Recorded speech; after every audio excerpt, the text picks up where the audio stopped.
Damos muchas gracias a Dios por tener su palabra. Finalmente ella es la que nos guía, ella es la que nos permite tener dirección, lo que significa el accionar de nuestras vidas. Los pasos que debemos dar están sostenidos sobre la roca cuando francamente estamos estableciendo que la palabra es la autoridad donde queremos solidificarlo. Obviamente estamos agradecidos porque Dios se ha encargado de decirnos a través de ella todo lo que es necesario. Y obviamente también debemos estar comprometidos a través de lo que significa la recepción de la gracia que nos da, de ser ejecutores, de prácticos de lo que es la enseñanza que Él nos entrega. En las últimas oportunidades que me ha tocado compartir con usted y haciendo una pausa en lo que será el inicio de lo que vendrá como nuestro próximo libro que estudiaremos expositivamente como iglesia, hemos estado estudiando una serie de temas llamados específicamente allá frases engañosas. Y lo que he estado haciendo a través de esas semanas es mostrarle cómo ciertas frases se han hecho muy comunes en la vida del mundo y tristemente muchas de ellas incluso han ingresado en las iglesias. Creyentes de pronto las estamos pronunciando sin saber que quizás estamos bien errados en cuanto a lo que significa nuestra interpretación de ellas, como también lo que involucra los costos que pueden estar asociados en cuanto a nuestra concepción de la teología, nuestra concepción de la verdad. La razón de tomar tiempo aquí fundamentalmente ha sido porque la palabra del Señor nos convoca a que estemos dispuestos a destruir fortalezas que se levantan en contra de lo que es el conocimiento de Dios para llevar cautivo todo pensamiento a la obediencia a Cristo. Y a través de lo que significa este tiempo tenemos la posibilidad de sostener convicciones firmes arraigadas en su palabra para que finalmente nosotros y también comunicando a otros podamos llevarles a lo que significa el conocimiento y la obediencia a nuestro Señor a través de lo que claramente su palabra nos indica. En el marco de las semanas que hemos estado allá en estos tiempos de estudio, en primer lugar vimos esta frase: ¿es el cristianismo una relación y no una religión? A partir de esto que es muy común, personas diciendo, mira, yo tengo una relación, no una religión. Y bueno, a través de intentos de tecnicismo para tratar de evadir probablemente una imagen que está despreciada, muchas veces personas promulgando frases como esa están renegando algo que Dios no espera que reniegues. La palabra del Señor nos enseña con claridad que la religión es la práctica, es la forma en cómo tú y yo expresamos nuestra relación con Dios. ¿Tienes una relación con Dios? Sí. ¿Cómo la manifiestas? A través de la religión. De hecho, el libro de Santiago, capítulo 1, versículo 27, dice, la religión pura y sin mácula o sin mancha es esta, delante de nuestro Dios y Padre, visitar a los huérfanos y a las viudas en sus tribulaciones y guardarse sin mancha del mundo. Por lo tanto, el cristianismo bíblico, que es bien práctico, que involucra una forma correcta de relacionarse con Dios, que es llamada religión, tiene muy claramente establecido lo que es la necesidad del desprendimiento de lo que sea ya propicio para ayudar a otros, una forma de permanecer correcta en el Señor y naturalmente sin hacer concesiones morales, vivir en santidad e integridad como Él lo espera. La segunda pregunta que nos formulamos en este tiempo juntos, a partir de frases como ¿quién eres tú para juzgar? O ama más y juzga menos, era la siguiente: ¿es correcto hacer juicios? Y a través de nuestro tiempo allá estuvimos viendo que Dios claramente en su palabra menciona que hay dos tipos de juicio que son abiertamente prohibidos. Uno de ellos tiene que ver básicamente con el juicio hipócrita, aquel en donde estoy juzgando la paja del ojo del otro cuando tengo una viga enorme en el mío. Y ante ello, una gran solución bíblica, tienes la oportunidad de poder sacar esa viga para ahora sí poder ayudar correctamente a aquel que puede tener una astilla en su ojo. Pero hay otro tipo de juicio que es prohibido por la palabra y tiene que ver con el prejuicio, aquel en donde yo estoy estableciendo bajo mi criterio qué es lo que la otra persona pudiese estar pensando o pudiese estar planeando hacer. Entonces tomo decisiones a partir de lo que yo creo que tú harías, sin tener ninguna certeza de que eso sea así. Y obviamente Dios no está de acuerdo con eso. Él es el que conoce los corazones y finalmente Él es el que se encarga de juzgar las intenciones, los pensamientos del corazón. Pero sí hay un tipo de juicio que debemos hacer, un tipo de juicio que no debemos eludir. La palabra del Señor espera que nosotros podamos no solamente examinar nuestras propias vidas, si es que estamos en la fe, examinar nuestra vida, si es que estamos a la luz de la palabra, viviendo como Él espera, sino también que estemos examinando correctamente la vida de otros. Nos importa tanto el otro, te amamos tanto, que no quisiéramos de ninguna manera que estuvieses hundiéndote en el pecado, si hay algo que puedo hacer o decir para que puedas corregir aquello que está mal en ti. En ese contexto, la palabra del Señor dice en Juan 7:24, juzgad con juicio justo. Pablo escribió a los Corintios, hablo como a sabios, juzgad vosotros lo que digo.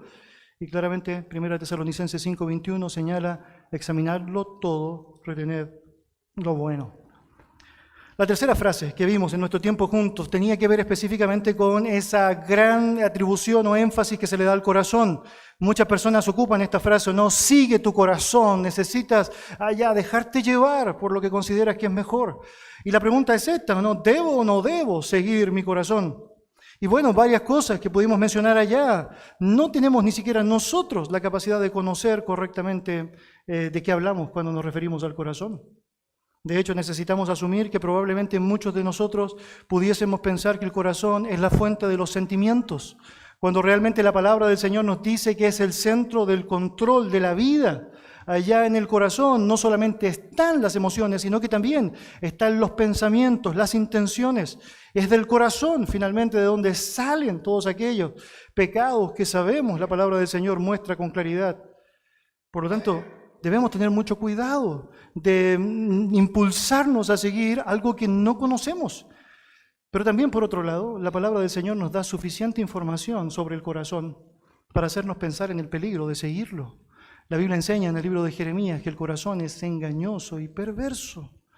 Y no necesitamos tomar mucho tiempo haciendo un análisis personal para darnos cuenta cuánta maquinación puede salir de nuestro corazón.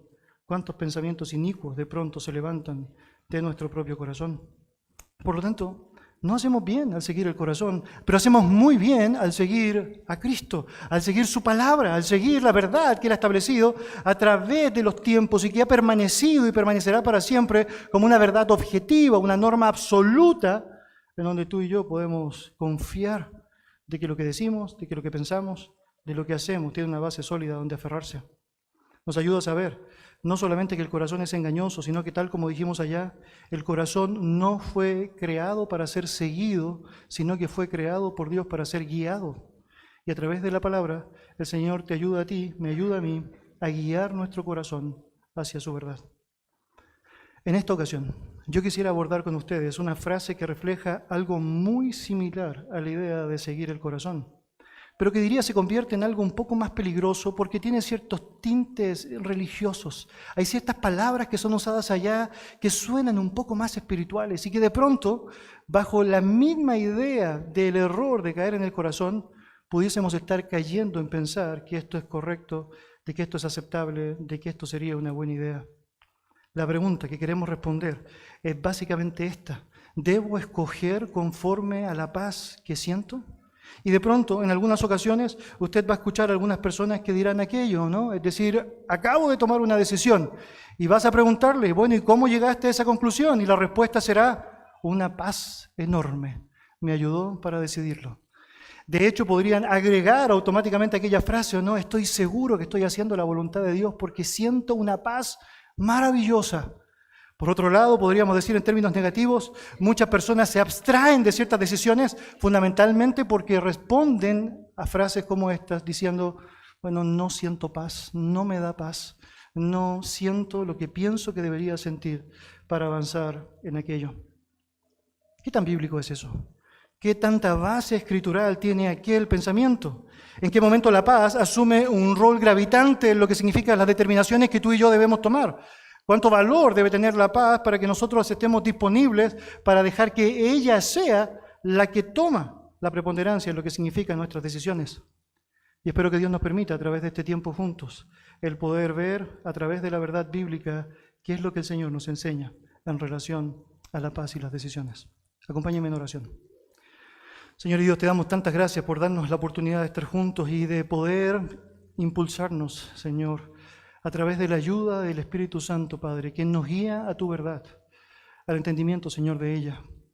Nosotros sabemos que sería un ejercicio meramente intelectual el abrir la Biblia y tratar de llegar a nuestras propias conclusiones sin la ayuda santa tuya, Padre, a través de tu Espíritu. Y te damos muchas gracias, Señor, porque Él no solamente ha alumbrado nuestros ojos para venir a la salvación y conocerte, Señor, de la manera que tienes que ser conocido, sino también porque el mismo Espíritu está guiándonos y ayudándonos a poder comprender las verdades, Señor, que tú has trazado en tu palabra. Señor, quisiéramos ser bíblicos en toda nuestra manera de vivir. Y para eso, Señor, te necesitamos. Para eso requerimos enormemente de tu gracia. Y te pedimos, Señor, nos ayudes a tener corazones dispuestos, activos, Señor, sumisos a tu verdad, para poder responder de la manera que esperas, Señor, y para poder formar convicciones que nos ayuden no solamente a amarte más a ti, Señor, que debe ser nuestro anhelo, Señor, sino también el de ayudar a otros para que puedan conocerte como debe ser conocido. Gracias, Dios, por este tiempo, y te pido, Señor, me ayudes a comunicar con mis hermanos de la manera que tú esperas, Señor, y no interferir con aquello. En el nombre de Jesús. Amén. Amén. Acompáñame en su Biblia, por favor, al libro de Jonás. Jonás. Antiguo Testamento, uno de los profetas menores allá, Jonás.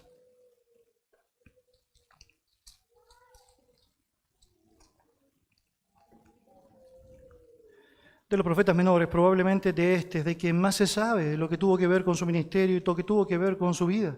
Los hechos y las acciones de su vida claramente han sido recordadas constantemente, no solamente a través de lo que significa nuestras propias informaciones recibidas de la palabra, sino también en las clases de los niños, las lecciones allá, los dibujos que se realizan, las canciones que de pronto están siendo cantadas. Y es porque de alguna forma su historia tremendamente sorprendente nos enseña lecciones que son trascendentes, tremendamente trascendentes. Ahora, permíteme compartir contigo algunos de los elementos que claramente son bien atingentes a aquello que estamos compartiendo hoy. Capítulo 1 de Jonás, versículos 1 al 3. La palabra del Señor dice así: Vino palabra de Jehová a Jonás, hijo de Amitai, diciendo: Levántate y ve a Nínive, aquella gran ciudad, y pregona contra ella, porque ha subido su maldad delante de mí.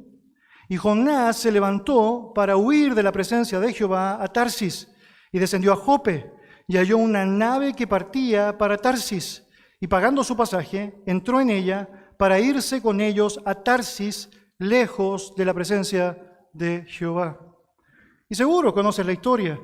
Hay claras alusiones acá a lo que significa una determinación divina. Él está pensando en estos despiadados ninivitas, que eran tremendamente salvajes, violentos. Claramente los ninivitas eran de las personas más crueles en lo que significaba su trato para con otros. Y Dios está estableciendo que viene un juicio de advertencia para ellos. Y Jonás es el que está convocado como profeta de Dios para ser ese portavoz de anunciar a los ninivitas que el juicio viene.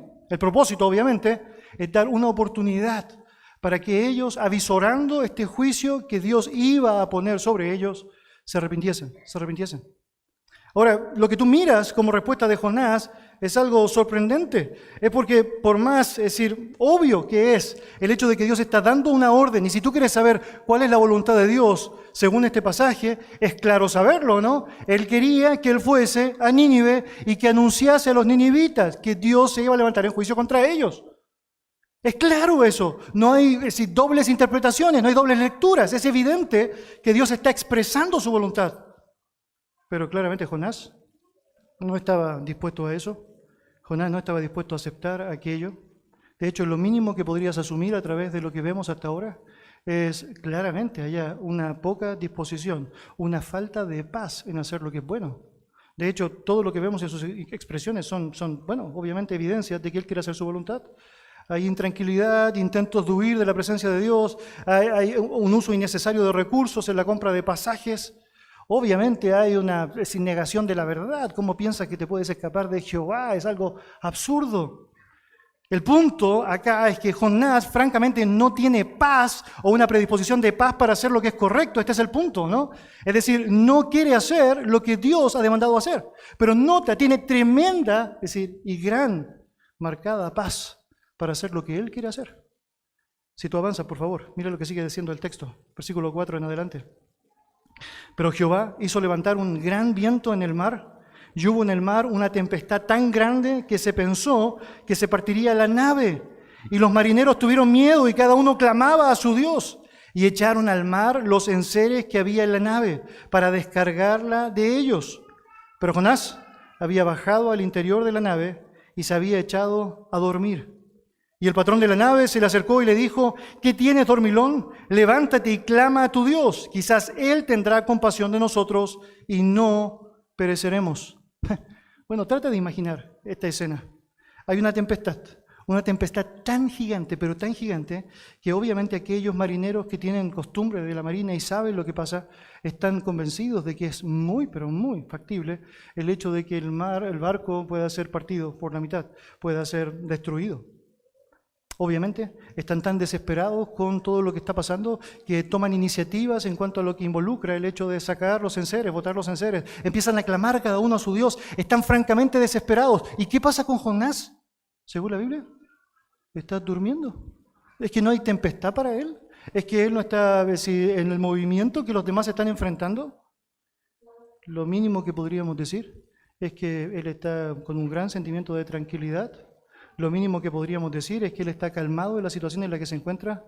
Es que él está tan convencido de que quiere hacer lo que él considera que es mejor, que puede experimentar una paz en cuanto a aquello que está haciendo. ¿Por qué estoy compartiendo esta historia con ustedes? Es porque nos muestra específicamente el error de pensar que la paz es el indicador para determinar algo en nuestra vida. Cuando Dios expresa de manera clara su voluntad a Jonás, Él claramente muestra cualquier cosa menos paz.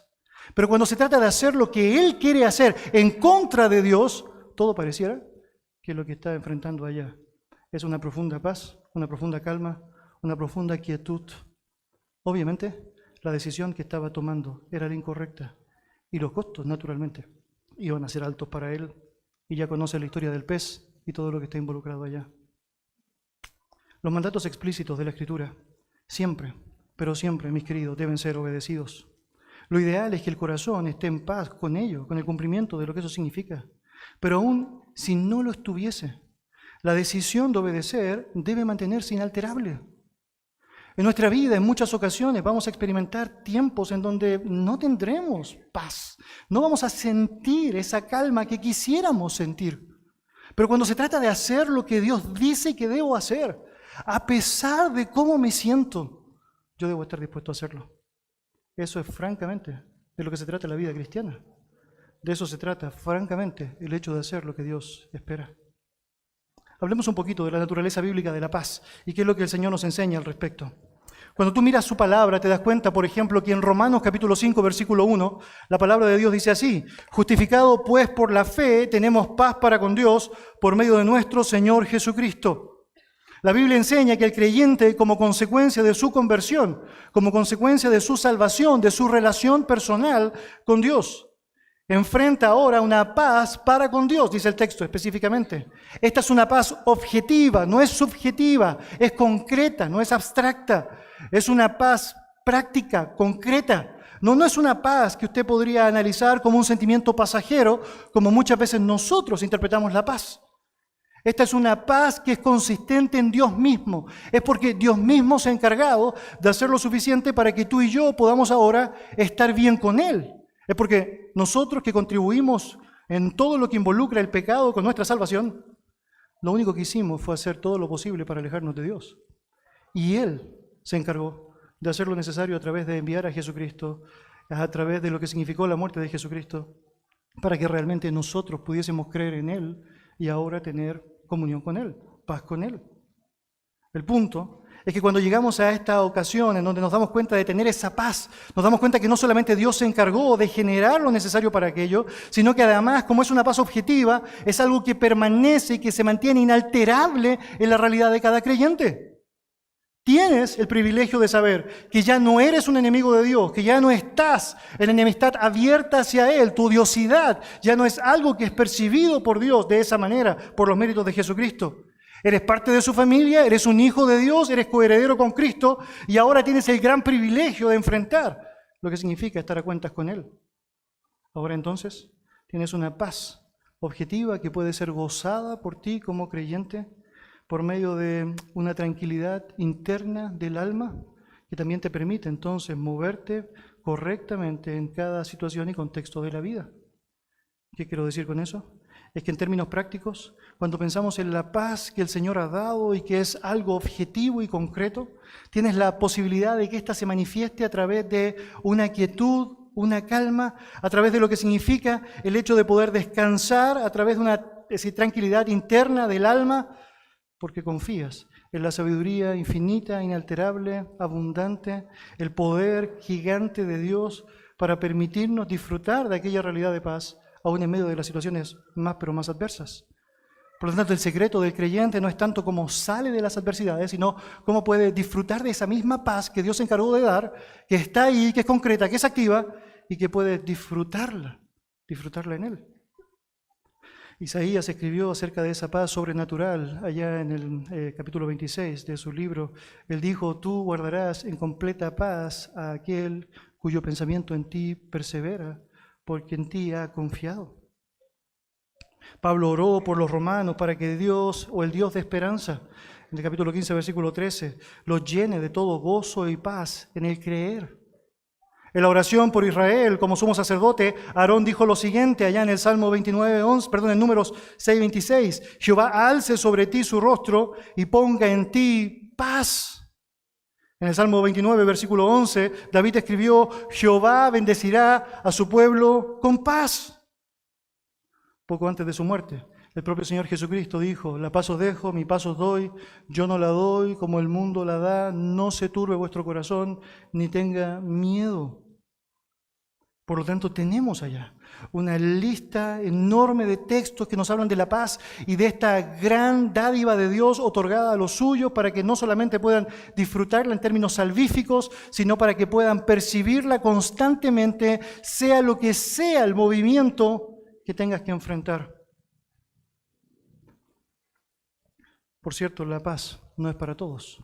La palabra del Señor enseña en el libro de Isaías, capítulo 48, versículo 22, no hay paz para los malos, dice Jehová, ni con Dios, ni de parte de Dios.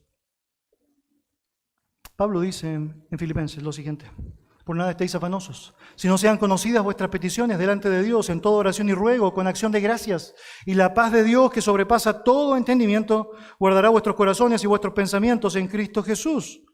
Señalando que además esa paz tremenda que Dios se encarga de dar a los suyos, que es objetiva, que es concreta, que no es un mero sentimiento superfluo que viene y que va, sino que está allí, activa y dispuesta para ser usada por los creyentes, sobrepasa el entendimiento humano, trasciende la capacidad intelectual de análisis para con nosotros.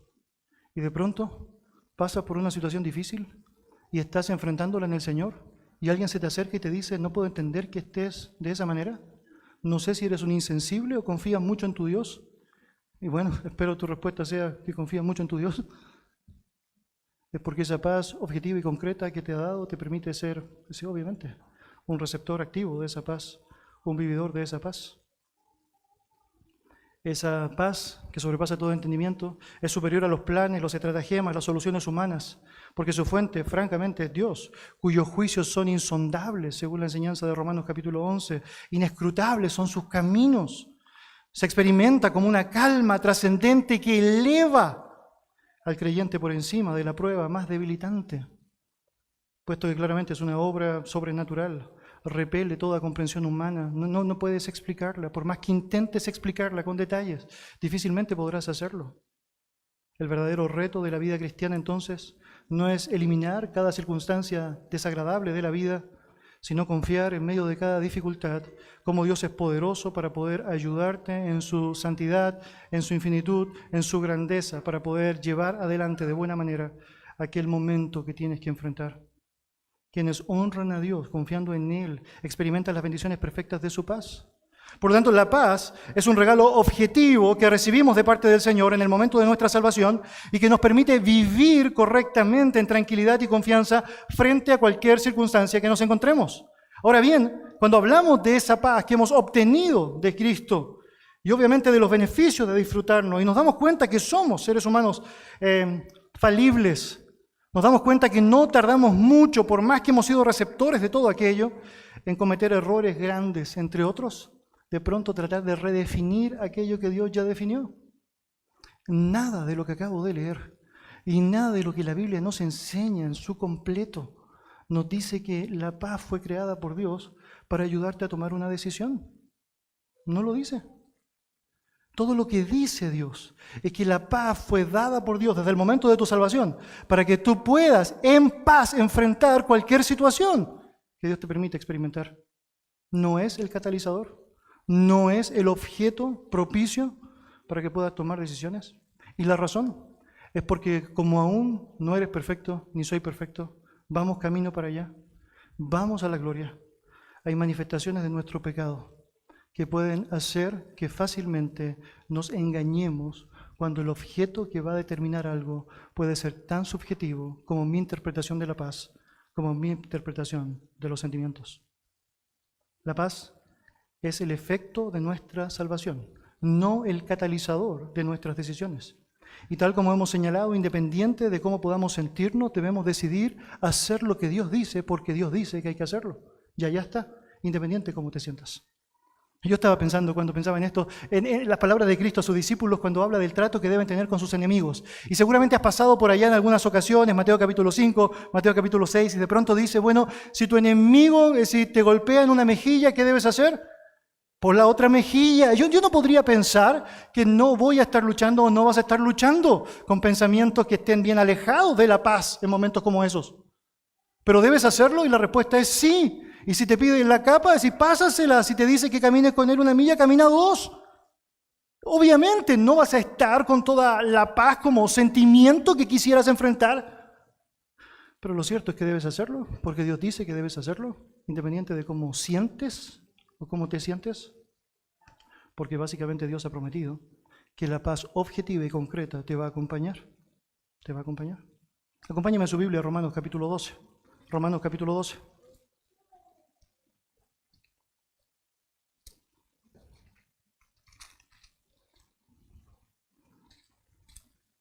Romanos capítulo 12, versículo 14 en adelante.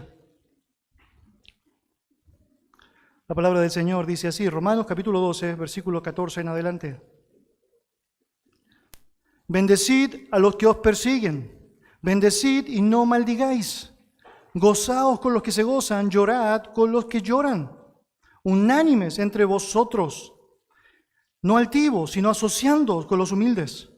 No seáis sabios en vuestra propia opinión. No paguéis a nadie mal por mal. Procurad lo bueno delante de todos los hombres. Si es posible, en cuanto dependa de vosotros, estad en paz con todos los hombres. No os venguéis vosotros mismos, amados míos, sino dejad lugar a la ira de Dios, porque escrito está, mía es la venganza, yo pagaré, dice el Señor. Así que si tu enemigo tuviera hambre, dale de comer. Si tuviere sed, dale de beber. Pues haciendo esto, ascuas de fuego amontonará sobre su cabeza. No seas vencido de lo malo, sino vence con bien el mal. Y tienes allá confrontación tras confrontación de lo que significa ser coherente con lo que Dios espera que seas como cristiano, pero que claramente lucha con tus sentimientos, lucha con tu entendimiento de lo que muchas veces es la paz.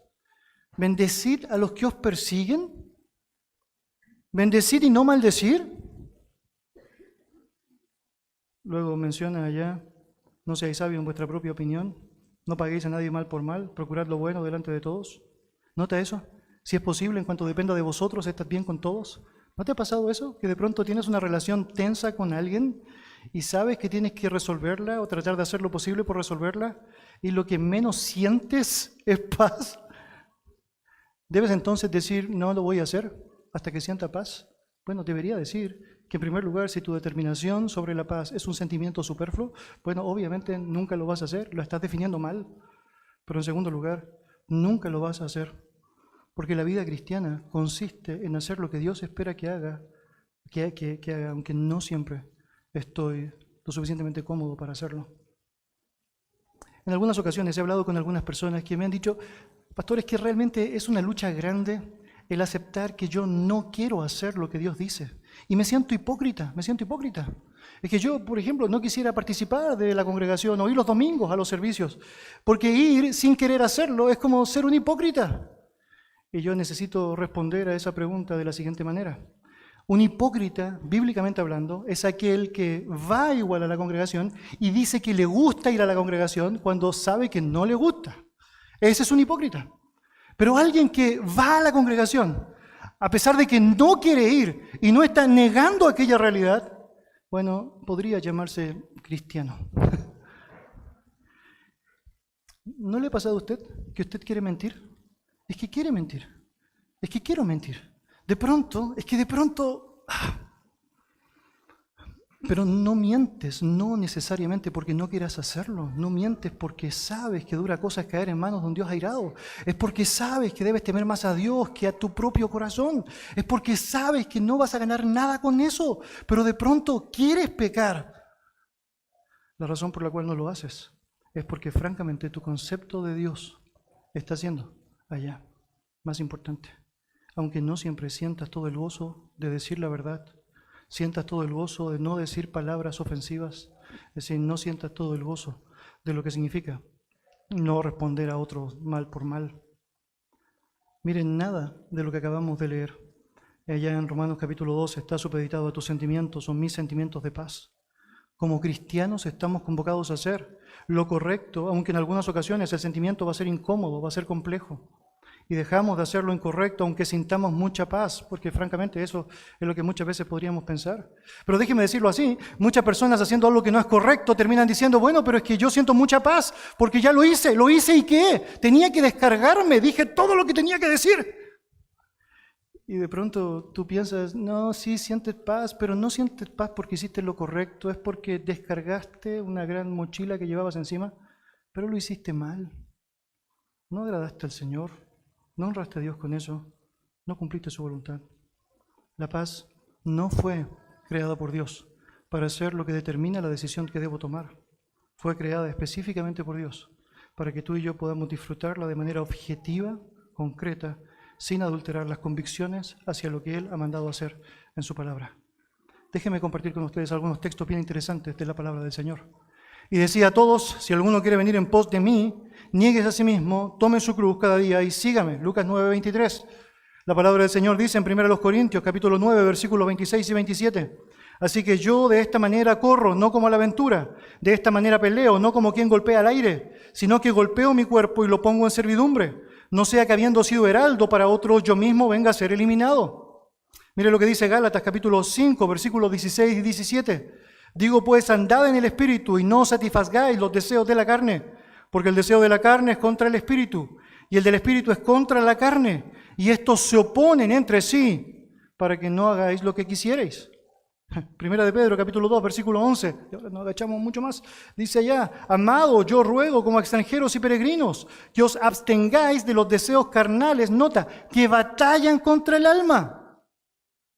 Ahora, ¿por qué estoy compartiendo todos estos versículos? Es que quiero que piensen en las terminologías usadas. Dice, niéguese a sí mismo. Dicen, golpeo mi cuerpo y lo pongo en servidumbre. La idea es una referencia a caminar en santidad. Los deseos de la carne, señala ya, son contra el Espíritu. Y dice que las pasiones combaten entre sí. El texto menciona ya, batallan contra el alma. El hilo conductor de estos pasajes es un conflicto interior, que es normal y bueno a medida que el cristiano se esfuerza por alinear su corazón a la voluntad del Señor. Es que va a ser así, y va a ser una batalla, y va a ser difícil, y va a ser complejo. Y no puedes esperar entonces sentir paz como un sentimiento cuando tienes que hacer lo correcto, cuando sabes que hacer lo correcto involucra todo eso. Va a ser difícil. De hecho, por lo general, la marca de que estás haciendo lo correcto es que vas a estar siendo confrontado con todo lo que significa aquello que se levanta en contra de tu sentimiento de paz. Los escritores del Nuevo Testamento describen la vida cristiana diaria en terminología de batalla. Permanentemente están utilizando textos como ese.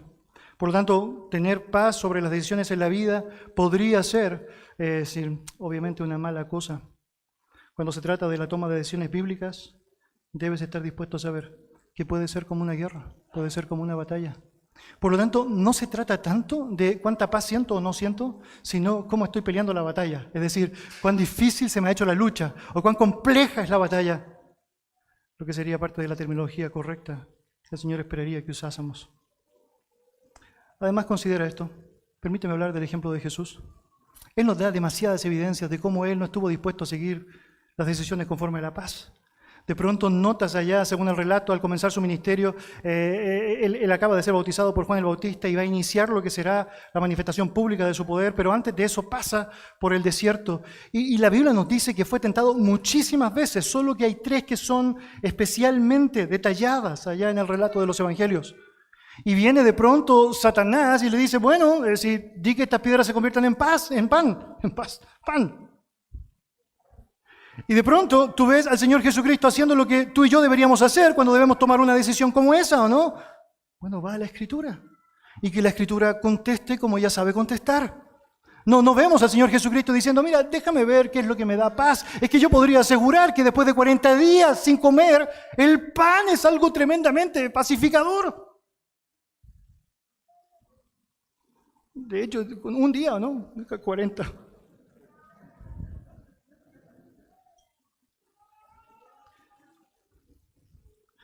No dijo, voy a irme, Satanás, un ratito para ver qué es lo que me da paz. No, él fue a la Escritura. Queridos, argumentar los sentimientos de paz como el denominador común para decidir algo, francamente, es usurpar de la gloria del Señor. Es porque yo soy el que está decidiendo eso. Yo estoy decidiendo eso. Y hay un montón de prejuicios que pueden estar allá tomando trascendencia. Proverbios capítulo 28, versículo 26 dice, el que confía en su propio corazón es necio, es necio. Confiar en un sentimiento de paz es confiar en tu propio corazón. Y eso es necio, es necio. Entonces, finalmente, ¿cómo lo hago? Es decir, ¿cómo tomo decisiones? Si la paz debe ser descartada como el elemento objetivo para decidir si lo hago o no lo hago, ¿qué debo hacer? Bueno, debes ir a la palabra, debes ir a la Escritura. La decisión allá que necesitas tomar es ir al libro de los libros y dejar que sea la palabra la que te diga lo que debes hacer y cómo lo debes hacer. Lo mejor que podríamos hacer es asumir que Dios nos ha dado el descanso de su revelación especial para que nosotros de manera objetiva sepamos qué es lo que debemos hacer y cómo lo debemos hacer. Ya que nos ha dicho que nuestro corazón es engañoso, ya que hemos errado tantas veces tratando de hacer lo que pensamos que es mejor y no hemos hecho otra cosa que dar cosas contra el aguijón, bien hacemos nosotros en tomar lo que su palabra dice y a través de lo que claramente nos indica, estar tomando decisiones. La palabra del Señor es clara para señalarnos que lo que Dios ha generado como guía para nuestra vida es precisamente su palabra. Salmo 119, versículo 105, dice lo siguiente, lámpara es a mis pies tu palabra y lumbrera a mi camino. Y seguramente has escuchado en más de alguna ocasión un pasaje como este. En su misericordia Dios se encargó de que tú y yo tuviésemos 66 libros que comprenden específicamente toda su verdad. Toda aquella verdad que tú y yo necesitamos como una lámpara para alumbrar nuestro camino. Y usted debe saber, la escena es gráfica allá en el Salmo. Es decir, estamos hablando de un lugar oscuro en donde no tienes la posibilidad de poder mirar mucho más allá. Las lámparas tampoco tenían gran capacidad, es lumínica, por lo tanto debías tenerlas muy cerca de tus pies para estar mirando por donde pisabas y estabas confiando allá mientras avanzabas en que la lámpara iba a durar lo suficientemente encendida para poder llevarte al lugar donde debías estar. Bueno, tú necesitas confiar mucho más en la palabra que es lo que significan tus sentimientos. Porque es ella la que ha sido provista de lo necesario para poder alumbrar tus pies, para enseñarte muy bien por dónde debes caminar, por dónde debes pisar, a dónde no te debes meter. Francamente, ¿qué es lo que no debes acceder a hacer? La Escritura es el medio por esencia de parte de Dios para enseñarte cuál es su voluntad. ¿Quieres saber su voluntad? Anda a la Escritura. Toda la Escritura es inspirada por Dios y útil para enseñar, para redarguir, para corregir, para instruir en justicia, a fin de que el hombre de Dios sea perfecto, enteramente preparado para toda buena obra. Ese texto nos está hablando sobre la suficiencia de la Escritura, la suficiencia para santificar a los suyos, para hacer al hombre de Dios, note lo que dice, completo, perfecto. ¿Por qué quisieras agregar a eso algo tan subjetivo como un sentimiento de paz? La única razón, a partir de un texto como ese, es porque no crees en la suficiencia de la Escritura. Y de pronto tú podrías decir, pero pastor, hay ciertas cosas que yo estoy experimentando y no aparecen en la Biblia. Es que empezaron hace muy poco. Y bueno, yo podría decir, es probable. El nombre tal cual, la batalla tal cual, con el nombre que le das, no aparece allá. Pero sí, está llena de todos los principios que necesitas para saber cómo enfrentar eso y hacerlo bien. Y hacerlo bien. Gran parte de nuestro problema al confiar en la paz como el denominador de las decisiones es que no creemos en la suficiencia de las Escrituras. No creemos que Dios se ha encargado de darnos a través de ella todo lo necesario para la vida y la piedad. No creemos que Dios nos equipa a través de ella para hacerlo mejor. ¿Ha equipado Dios adecuadamente a la humanidad para hacer su voluntad? Y la respuesta es sí, absolutamente sí. Pero cada vez que te apoyas en tus sentimientos de paz, estás diciendo lo contrario. Estás diciendo lo contrario. Cuando se toman decisiones importantes, además de escudriñar la palabra, de pronto te vas a dar cuenta, no encuentras toda la información que quisieras encontrar. ¿Y qué es lo que dice la Biblia? Bueno, es decir, la multitud de consejeros, ahí a la sabiduría. Necesitas buscar a personas maduras espiritualmente, que Dios por lo general los pone muy cerquita tuyo, dentro de la familia de la fe, para que puedan guiarte a lo que ellos ya han aprendido de la palabra. Es decir, no estás buscando su sabiduría humana por sabiduría humana. Estás buscando a personas que están haciendo lo que tú estás haciendo, pero que probablemente llevan un poco más de tiempo haciéndolo.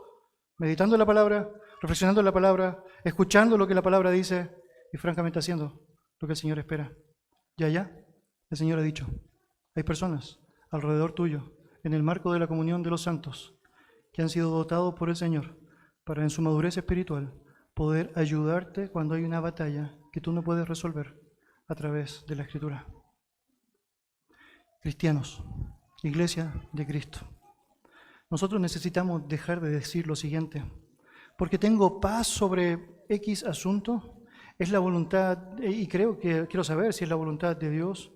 En lugar de decir he orado por X asunto y intenté estudiar sobre X asunto con una hermenéutica sana de la Escritura, y me acerqué a consejeros maduros espiritualmente, quienes no me van a adular, sino que me van a amar con la verdad acerca del consejo determinado, y a pesar de que es una batalla interna fuertísima, el tomar esta decisión, de hecho es la decisión más difícil que debo tomar a través de todo esto que he hecho, creo que necesito someterme a la Escritura sobre este tema para por fin someterme a Dios y que mi buen Dios me ayude a hacerlo por fe. Que mi buen Dios me ayude a hacerlo por fe. En su bondad, Dios ha equipado a la humanidad con su palabra, con el resultado de que tenemos todo lo necesario para poder hacer lo que es correcto para su nombre y para su gloria. En la soberanía de amor no hay ninguna situación en la vida en la que Dios no haya dado suficiente para todo en el marco de su palabra. La vida cristiana es una vida que se vive en fe, en la cual confío en las opiniones y en los deseos de Dios, sabiendo que son superiores a los míos, en los cuales confío en que su voluntad es mejor que la mía, que sus pensamientos son mejores que los míos, mucho más altos que los míos, mucho más anchos que los míos, su alcance es mucho más amplio que los míos. Aunque esto a menudo significa una batalla interna, aunque esto podría costarte muchísimo, aunque de pronto vas a tener que derramar muchas lágrimas, el hacer tu voluntad, Dios mío, me ha agradado, dijo el salmista, que finalmente sea así también en tu vida y en mi vida. Vamos a orar.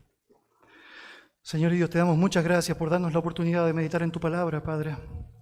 Y Señor, gracias porque nos ayudas a ver cómo ella es la norma objetiva, Señor, a dónde debemos ir. De pronto puede ser que tengamos algo de los atenienses, que queremos escuchar algo por más nuevo que sea, con tal que sea nuevo, para pensar que puede ser una buena ayuda, para emplearlo en mi vida. Pero Señor, nos has dado tu palabra, es decir, desde el comienzo, tu propia voz, Señor. Inicialmente dijo sea la luz, y fue la luz, que después se encargó de revelarnos, Señor, la palabra escrita, la revelación perfecta, Señor, que hace el hombre de Dios perfecto para toda buena obra. Y Dios, te damos gracias porque nos has dado esa palabra para que nosotros podamos, entre otras cosas, tomar decisiones correctas, hacer lo que tú esperas, decidir en conformidad al libro de los libros y no en conformidad a un montón de sentimientos subjetivos, a los cuales puedo ponerles diferentes nombres, incluso llamarle paz, sin entender que tu paz, Señor, esa paz que sobrepasa todo entendimiento, no es superflua, no es subjetiva. Y Señor, está supeditada, Señor, a la verdad. Señor, gracias porque le enseñaste al pueblo de Israel desde Levítico 6 que finalmente la paz iba a ser cultivada a través de la obediencia a tu palabra. Y Señor, ayúdanos a que eso sea una realidad franca en nosotros. Y que sepamos, Señor, nosotros de manera propicia estar disponibles para someternos a lo que dices, aunque no siempre nos guste, que estemos dispuestos a hacer lo que tú dices que es correcto, aunque no siempre quiera hacerlo, Señor. Es porque sé que hacerlo mejor es hacer lo que tú quieres. Y Señor, ayúdanos a apreciarlo. Señor, ayúdanos a que finalmente podamos amarlo. Te damos gracias, Señor, por este tiempo juntos. En el nombre de Jesús. Amén. Amén.